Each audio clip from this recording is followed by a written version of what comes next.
Hi everyone, this is the FIDE master Alessandro Santagati. In this video, I'm going to analyze a game that I played against Konstantinos Mouroutis. He is a player around 21-15. And in this game, I played this game in the Greek Team Chess Championship. I played for the Rhodes team, and this game was very important because we played against the Ikari team, a very good team, and this victory was important to win the group and to take the qualification for the Master Chess League. Okay, so now we can go to see the game. So I played e4 and he played c5, so Sicilian defense, c3, and now g6. I played now knight on f3. The idea is support the pawn d4, and he played bishop g7. Now d4, c takes d4, c takes d4, and black played d5. In this position we can have two options. I can take on d5, or I can push on e5. Both the moves are good, but I think the best is play e5, to play with a closed position in which the white purples can be have a development with the knight on c3, the pin on b3 to attack d5 and make pressure on the c file. He played now knight c6 and I played queen b3. The idea about queen b3 is avoid bishop g4, at the same time make pressure against d5, block the bishop on c8 because the bishop has to defend the pawn b7, and that's the main idea about that. And now I played knight h6. This move is a logical choice because black has all the pieces and the knight has only the square h6. I played knight c3 and now the pawn d5 is under attack, and he played knight f5. It's very important for me defend the pawn d4 because the pawn d4 is very important to defend the pawn e5. So if I lose d4, I risk to lose two pawns, and I played bishop e3 to defend that, and now I played e6 to defend d5. Bishop d3.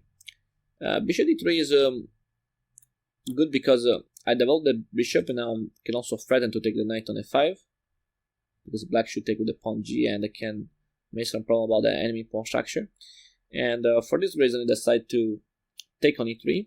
I took with the pawn, and in theory in this position black can castle, but after castle I'm happy about my position because I can castle too, and I have a good attack on the f file on the king side. So this position I think is fine for white.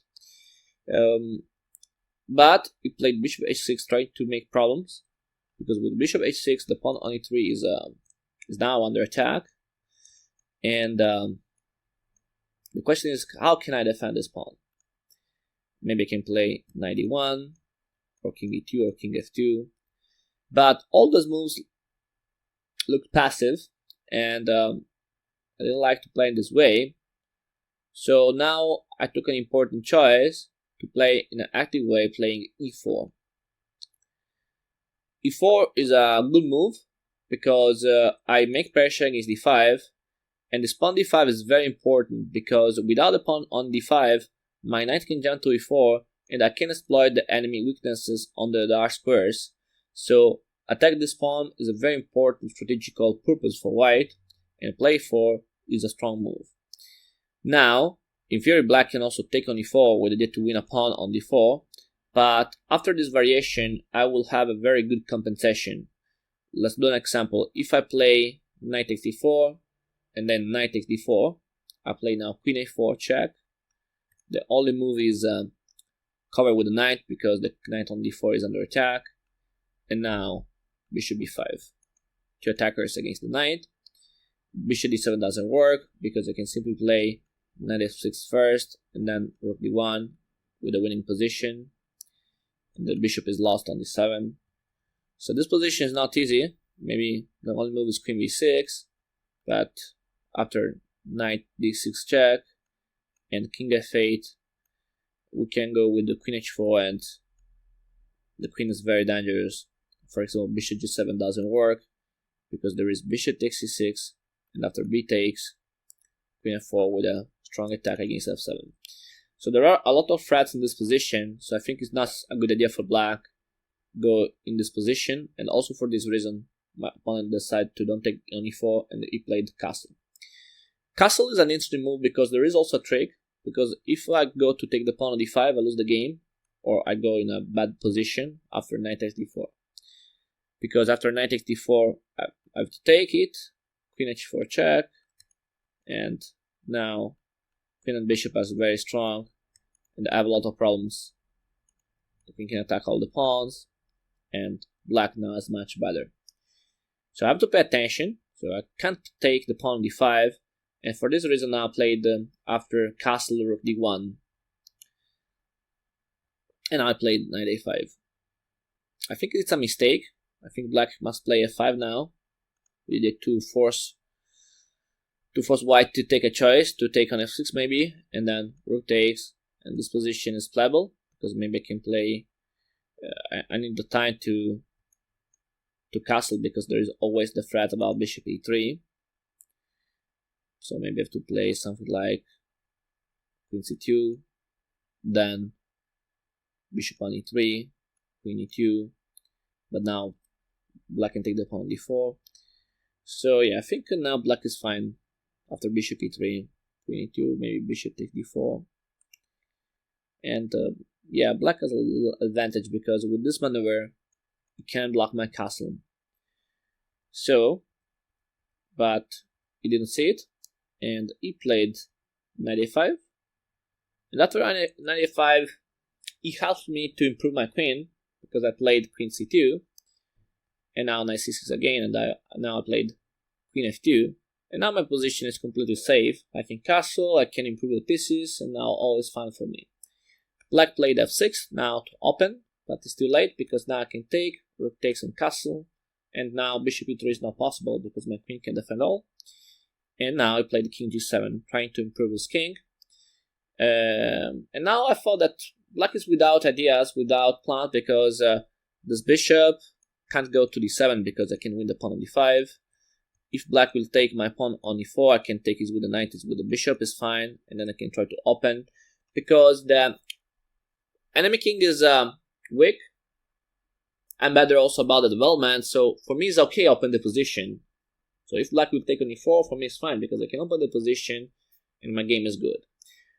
For this reason, now I decide to improve my position playing king h1, because king h1 can be important, especially to avoid this move with check. So if my queen will go away, for example on g3 or on h4, or g3 or on h4, I can avoid bishop e3 with check, and that's useful for me. So now I play the rook f4, and now my plan to win the game is take the f file. To take the f file, I have to remove the queen because the knight on f3 is pinned, and I played queen g3.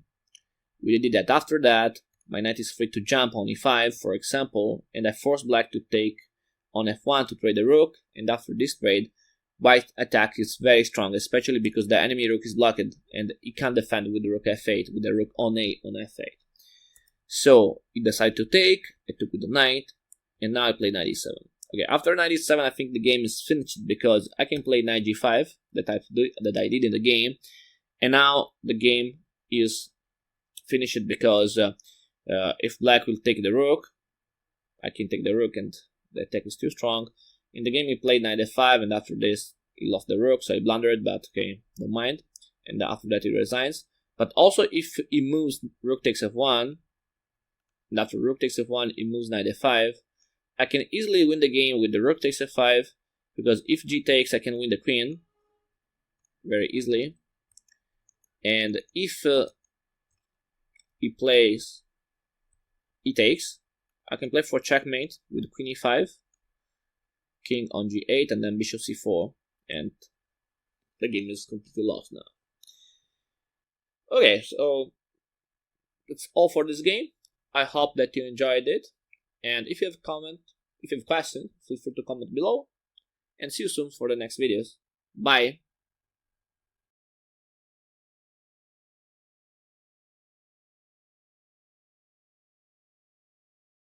Remember to follow me on social networks.